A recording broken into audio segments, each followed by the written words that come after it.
Bonjour Marie-Dominique. Bonjour. Allez, une dernière petite escapade avant le printemps. Mais on vous suit avec Julia et avec Henri-Jean. On vous suit, on va partir à la montagne. Donc 3 adresses ce matin, très différentes. Oui. Entre Cîmes et Lac, on peut résumer comme ça? C'est ça, et dans 3 massifs différents.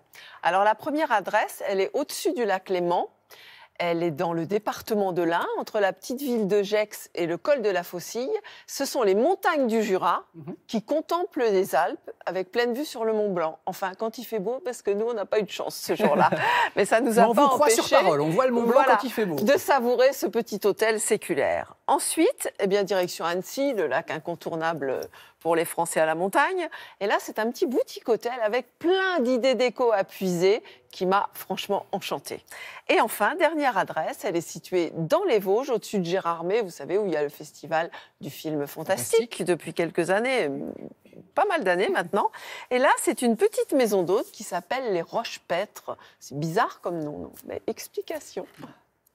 Là-bas, dans le lointain. Au-dessus du Léman, les montagnes du Jura ont, paraît-il, une vue imprenable sur les Alpes.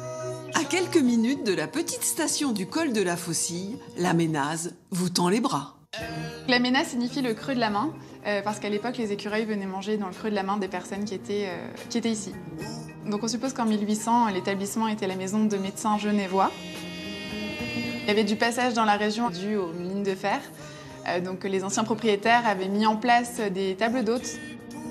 En 1951, la Ménaz est devenue un hôtel. Une nouvelle famille vient de s'y installer. Les nouveaux propriétaires veulent mettre l'accent sur l'aspect familial et authentique de l'établissement. Nos luminaires au restaurant sont des luges. On a également des luminaires en écorce au bar. Donc on essaye de garder l'aspect sapin, bois, montagne dans chaque pièce de l'hôtel. Dans les chambres, on a gardé du mobilier en sapin, les portes de salle de bain, les meubles que nous avons rénovés. On a également apposé des anciens skis sur les murs. Et toujours le petit écureuil. D'un lac à l'autre, du lac Léman au lac d'Annecy.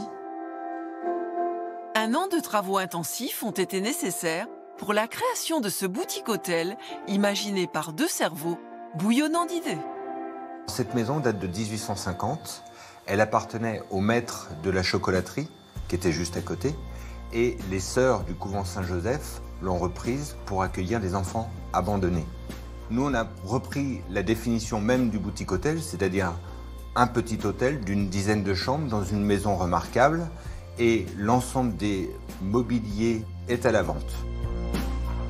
Delphine n'a pas son pareil pour twister bibelots, tissus et couleurs, pour créer des ambiances, installer une atmosphère.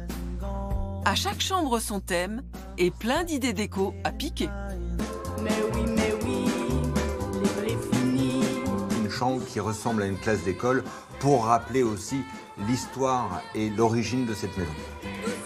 Nos hôtes sont émerveillés et ils se disent « Ah, tiens, il y a des petites choses » et on discute et il y a une réelle relation qui se fait au niveau des objets, de la déco, entre eux et nous. D'un massif à l'autre, des Alpes aux Vosges, avec toujours un lac en ligne de mire, c'est celui de Gérardmer, qu'on contemple depuis le chalet des Roches-Pêtres. Roches-Pêtres? Quel drôle de nom! Ici, autrefois, les paysans venaient faire paître leurs vaches et il y avait des roches sur le terrain. Donc, ils enlevaient les roches et ils mettaient les roches aux limites du terrain. Un décor de montagne chaleureux, conçu par la maîtresse de maison, architecte de formation. Ça aide.